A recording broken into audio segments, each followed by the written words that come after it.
Assalamualaikum warahmatullahi wabarakatuh. Sebelum kita mulai, mari bersama mengucapkan sholawat kepada baginda Nabi Muhammad Shallallahu Alaihi Wasallam. Semoga hidup kita diberkahi oleh cahaya kenabiannya. Selamat datang di channel Cantika Story. Jangan lupa tekan tombol subscribe, karena kisah-kisah di sini akan menggugah hati, menguatkan iman, dan mungkin membuka pintu takdir yang tak terduga. Pernahkah kau membayangkan seorang wanita Arab datang jauh-jauh ke Indonesia hanya untuk bekerja? Dan apakah wanita setegar itu sanggup menyerahkan hatinya? Pagi itu langit Bekasi masih sedikit berkabut.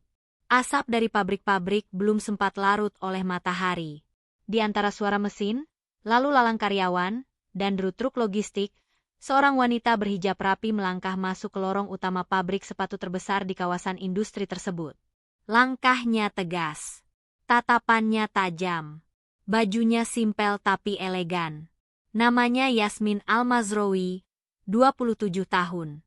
Wanita asal Riyadh yang memilih bekerja di Indonesia sebagai HRD utama dalam proyek kolaborasi internasional. Pabrik tempatnya bekerja adalah milik keluarga Sutrisno, keluarga pebisnis sepatu yang telah puluhan tahun berdiri di tanah Jawa. Tidak banyak yang tahu, Yasmin menyimpan rahasia yang besar. Ia menolak pernikahan. Bukan karena sombong, tapi karena luka dalam keluarganya di Arab membuatnya takut untuk mempercayai cinta lagi. Kalau kerja, ya kerja. Jangan berharap saya ikut arisan atau ngobrol tentang jodoh, ujarnya dengan nada dingin saat pertama kali bergabung. Beberapa staf wanita sempat menganggapnya angkuh. Tapi perlahan, semua tahu bahwa Yasmin adalah orang yang adil dan tidak pernah pilih kasih. Pada suatu siang yang panas, suasana pabrik mendadak tegang. Seorang karyawan tertangkap membawa keluar bahan produksi tanpa izin. Yasmin memanggil pria itu ke ruang tengah, membuat semua mata menoleh dan bisik-bisik mulai terdengar.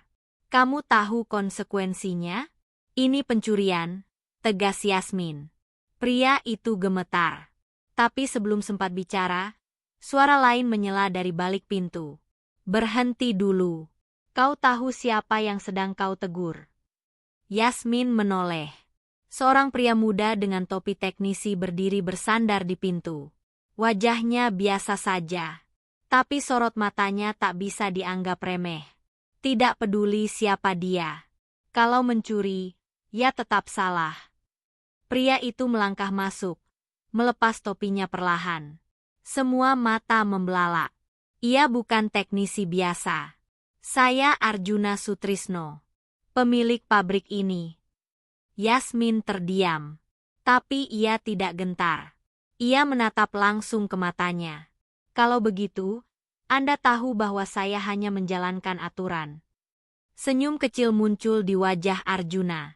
Entah kenapa, untuk pertama kalinya, ia merasa ditantang oleh seorang wanita. Dan ia menyukainya. Pabrik kembali berjalan seperti biasa. Tapi suasana hati Yasmin tidak. Tatapan Arjuna Sutrisno masih tersisa di benaknya.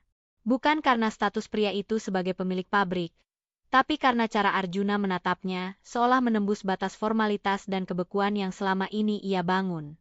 Esok harinya, Yasmin memasuki ruang meeting pagi dengan penuh fokus. Ia membuka data presentasi untuk evaluasi karyawan shift malam. Tapi saat membuka layar proyektor, Arjuna sudah duduk di ujung ruangan dengan secangkir kopi hitam di tangannya. Selamat pagi, Mbak Yasmin.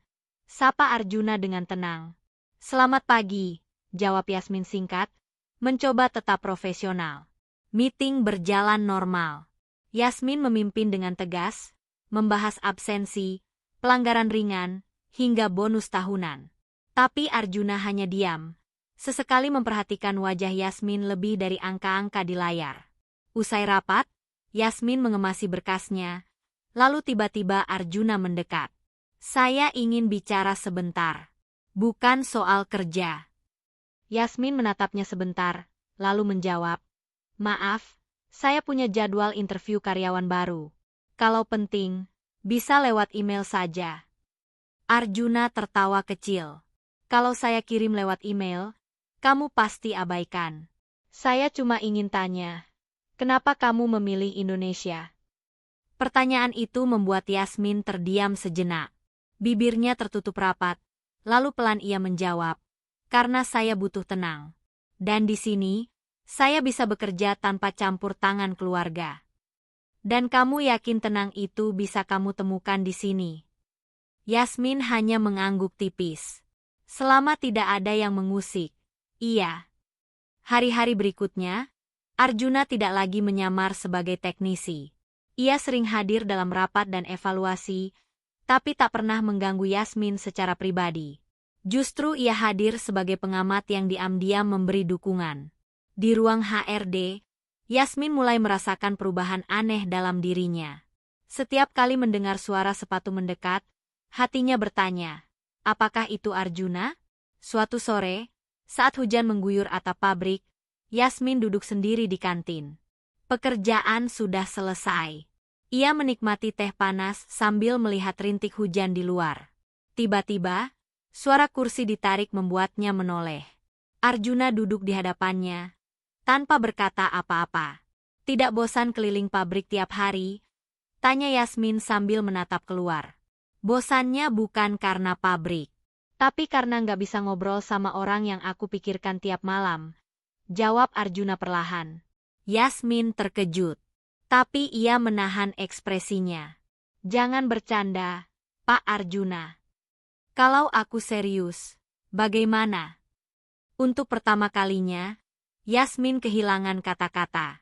Di matanya, Arjuna bukan lagi pemilik pabrik, tapi seseorang yang berani menembus dinding beku dalam hatinya. Hujan masih turun dengan ritme yang lambat. Langit sore makin redup. Tapi di dalam kantin pabrik, suasana justru makin menghangat. Arjuna menatap Yasmin dengan tenang, seolah tak ada yang lebih penting di dunia selain wanita di depannya itu. Yasmin mengalihkan pandangan. Ia menyesap teh yang mulai dingin. Di dalam dadanya, ada denyut asing yang tak bisa ia tolak. Tapi sebagai wanita Arab, ia dididik untuk tidak mudah luluh hanya karena rayuan atau perhatian. Apalagi dari pria yang baru ia kenal beberapa bulan. "Pak Arjuna, saya datang ke sini bukan untuk jatuh cinta. Saya datang untuk bekerja. Tolong jangan buat semua ini rumit." Arjuna tersenyum. "Saya tidak bermaksud membuat rumit. Tapi saya tidak bisa pura-pura tidak merasakan apa-apa. Tiap kali kamu bicara dalam rapat, tiap kali kamu berjalan lewat ruang produksi, hati saya seperti ditarik untuk memperhatikanmu lebih lama dari yang seharusnya." Yasmin menunduk. Jari-jarinya meremas gelas plastik di tangannya. Ia mengingat ayahnya di Arab, yang pernah berkata, "Jangan percaya pada cinta. Itu hanya permainan waktu." Tapi kini, waktu justru bermain dengan jiwanya sendiri. "Bukankah ini tidak pantas?" bisiknya, lebih kepada dirinya sendiri. "Yang tidak pantas itu, kalau saya membiarkan rasa ini hilang begitu saja tanpa pernah kamu tahu." Setelah hari itu, suasana kerja tak pernah sama lagi. Arjuna menjaga jarak, tapi tatapannya tetap terasa. Yasmin tetap bersikap profesional, tapi degup di dadanya semakin sulit dikendalikan. Suatu malam, Yasmin pulang lebih lambat dari biasanya. Pekerjaan laporan bulanan menyita waktunya. Saat keluar dari gedung HRD, hujan deras sudah menanti. Ia berdiri di bawah kanopi, menatap langit, sedikit bimbang. Mobil jemputan sudah tak ada. Lalu tiba-tiba, sebuah payung terbuka di atas kepalanya. Arjuna berdiri di sampingnya, memegang satu payung, mengenakan jaket tipis yang sudah setengah basah. "Ayo, saya antar." Yasmin menatapnya tajam. "Kenapa kamu terus seperti ini?" "Karena saya tidak bisa berhenti," jawab Arjuna, lirih. "Kamu tidak lihat? Kamu mengubah saya." Yasmin memejamkan mata sejenak. Hujan, malam, dan payung itu menjadi saksi betapa rapuhnya tembok yang selama ini ia bangun. Mereka berjalan pelan menuju parkiran. Tidak ada kata. Hanya suara hujan dan degup jantung yang sama-sama tak bisa disangkal. Di dalam mobil, sebelum pintu ditutup, Arjuna berkata, "Saya akan melamar kamu. Bukan karena saya pemilik pabrik, tapi karena saya ingin jadi pemilik hatimu."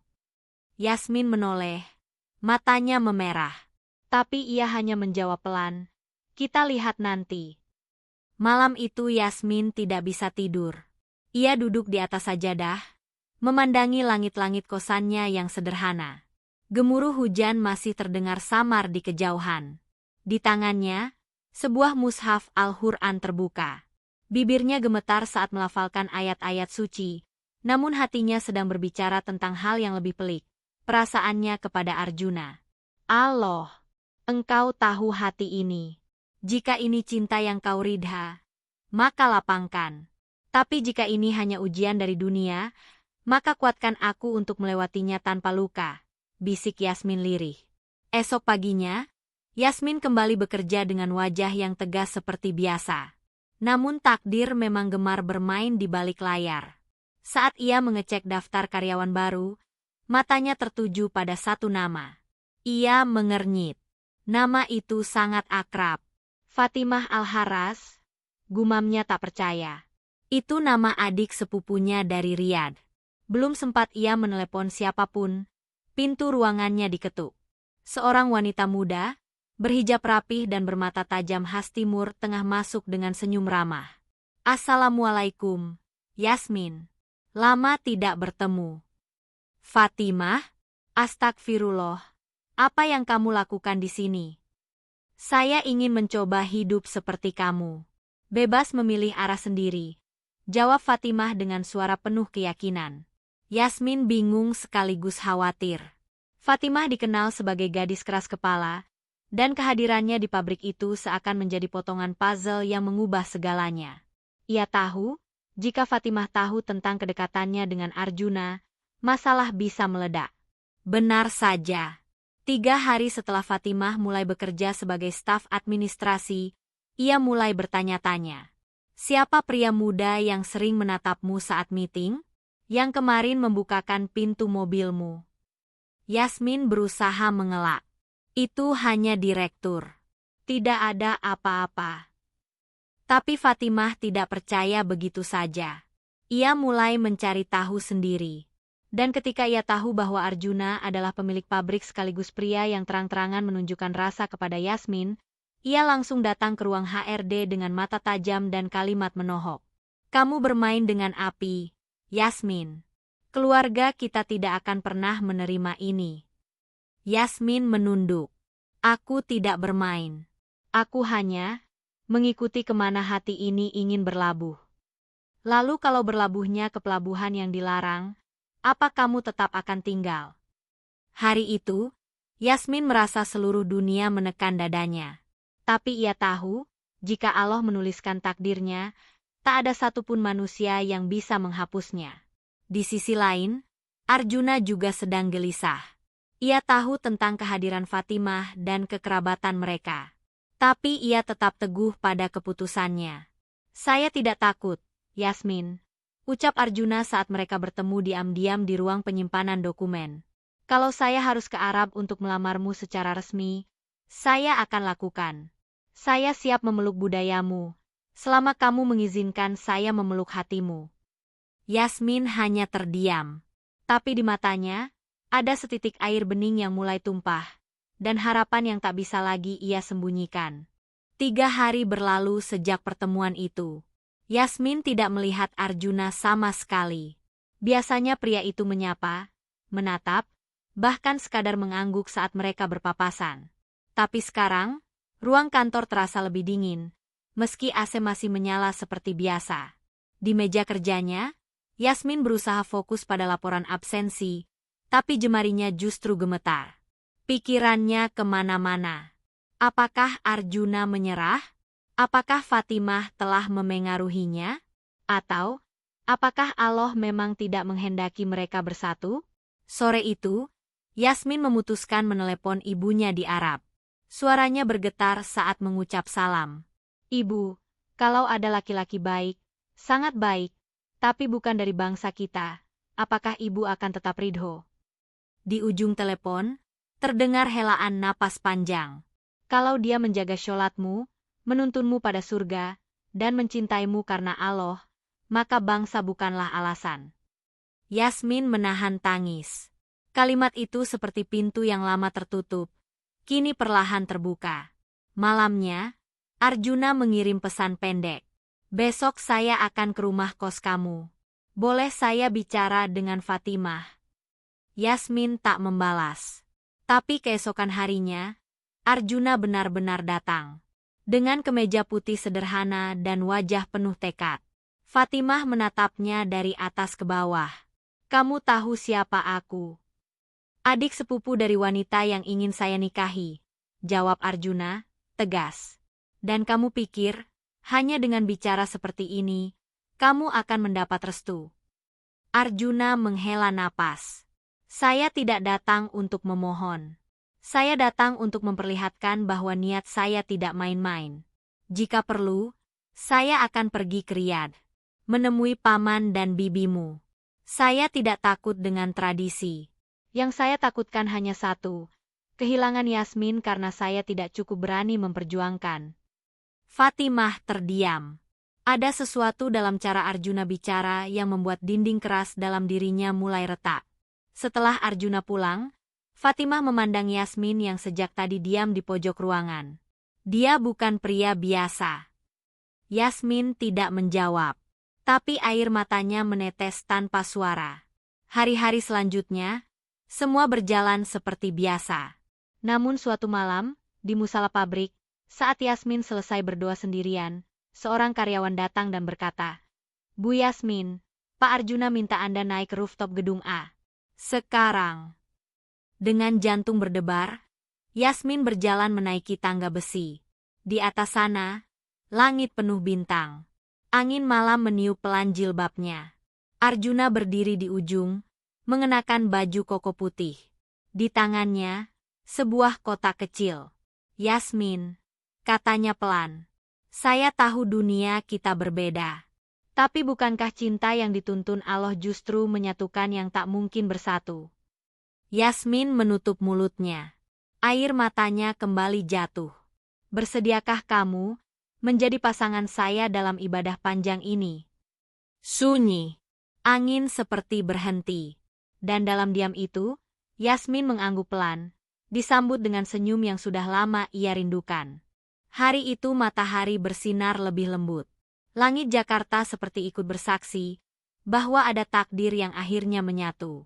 Di dalam sebuah masjid kecil di kawasan industri, Arjuna duduk bersila mengenakan jas putih dan sarung tenun, sementara Yasmin berada di balik tirai tipis bersama beberapa sahabat terdekatnya, termasuk Fatimah yang kini duduk tenang, menggenggam tangannya erat.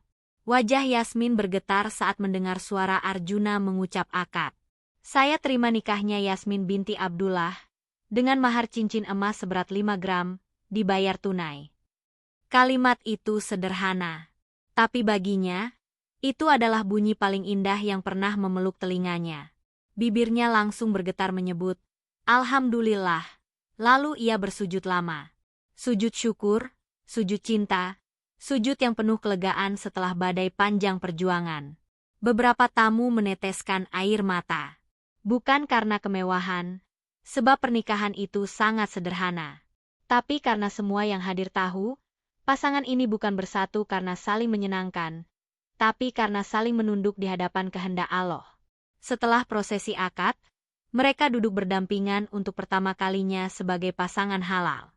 Arjuna menatap Yasmin dengan penuh hormat. Kamu tahu, bisiknya pelan, saya pernah mimpi tentang ini, tapi saya takut itu hanya mimpi. Yasmin tersenyum. Kalau memang dari Allah, mimpi pun bisa menjadi undangan takdir. Malam harinya, mereka tidak merayakan dengan pesta besar. Mereka hanya duduk berdua di teras rumah kontrakan baru yang masih kosong. Hanya ada 2 kursi dan 1 sajadah. Aku belum punya rumah megah, ucap Arjuna. Tapi aku punya keyakinan bahwa rumah yang dibangun dengan doa dan kejujuran akan menjadi istana di dunia. Yasmin menyandarkan kepala di bahunya. Dan aku tak mencari istana, Arjuna. Cukuplah kamu, yang mau mengimami sholatku dan menyeka air mataku, di saat dunia menyalahkan kita. Fatimah menyusul mereka malam itu, membawa 2 cangkir teh dan selimut. Ia tersenyum saat melihat keduanya duduk diam, menatap bulan yang menggantung anggun di langit. Aku sempat benci padamu, Jun, kata Fatimah tiba-tiba. Tapi sekarang aku tahu, kamu bukan mencuri saudariku. Kamu justru memulangkannya ke rumah paling aman, rumah yang bernama cinta karena Allah. Arjuna dan Yasmin saling menatap. Dan malam itu, mereka tahu, perjalanan mereka baru saja dimulai. Tapi mereka tidak lagi takut. Sebab mereka telah belajar, bila cinta lahir dari sujud, maka langit pun akan merestui. 1 tahun telah berlalu. Di pabrik sepatu yang sama, kini Yasmin bukan hanya dikenal sebagai HRD yang tegas tapi lembut. Ia menjadi inspirasi para pekerja wanita, terutama karyawan berhijab yang sering ia ajak untuk saling menguatkan di sela kesibukan. Arjuna pun tak berubah. Ia tetap datang paling pagi, memeriksa mesin, menyapa satu-satu para tukang potong, pengemudi, hingga cleaning service. Bedanya, kini ia memiliki seseorang yang menemaninya dalam setiap doa dan langkah. Istrinya sendiri. Pabrik itu pun perlahan tumbuh bukan hanya secara ekonomi, tapi juga menjadi tempat yang penuh keberkahan. Mereka mengadakan kajian rutin tiap Jumat sore, menyediakan ruang laktasi yang nyaman, dan bahkan membuka beasiswa untuk anak-anak karyawan yang ingin menghafal Al-Quran. Suatu hari, di musala pabrik, Yasmin duduk mengajari seorang anak kecil membaca huruf hijaiyah. Anak itu putri salah satu pekerja harian, dan setiap hari datang menunggu ibunya pulang kerja. Arjuna datang membawa 2 gelas susu hangat. Untuk ustadzah cantik yang hatinya sebesar langit, ujarnya sambil duduk di samping Yasmin. Yasmin tertawa kecil. Kamu terlalu puitis. Aku ini cuma perempuan biasa. Tidak. Arjuna memandang matanya dalam. Kamu adalah jawaban dari doaku. Di saat aku tak tahu kepada siapa harus meminta, Allah menghadirkanmu. Yasmin menunduk. Air matanya jatuh lagi. Tapi kini bukan karena duka, melainkan karena syukur. Sore itu, mereka berdua berjalan di taman kecil belakang pabrik. Angin bertiup pelan. Cahaya matahari sore menyinari dedaunan. Di tengah keheningan, Yasmin menggenggam tangan suaminya erat. Arjuna. Ya. Aku sedang hamil. Langit seolah berhenti sesaat. Dan di antara desir angin, Arjuna hanya bisa menatap istrinya dengan mata berkaca. Ia tidak berkata apa-apa. Hanya memeluknya pelan, seperti ingin menyembunyikan getar hatinya dari dunia. Dan saat azan maghrib berkumandang dari kejauhan, mereka berdua saling pandang. Lalu melangkah menuju musala pabrik, tempat cinta mereka pertama kali bersemi dalam sujud. Langkah kecil Yasmin menuju Indonesia ternyata adalah langkah besar yang dituntun Allah menuju takdirnya.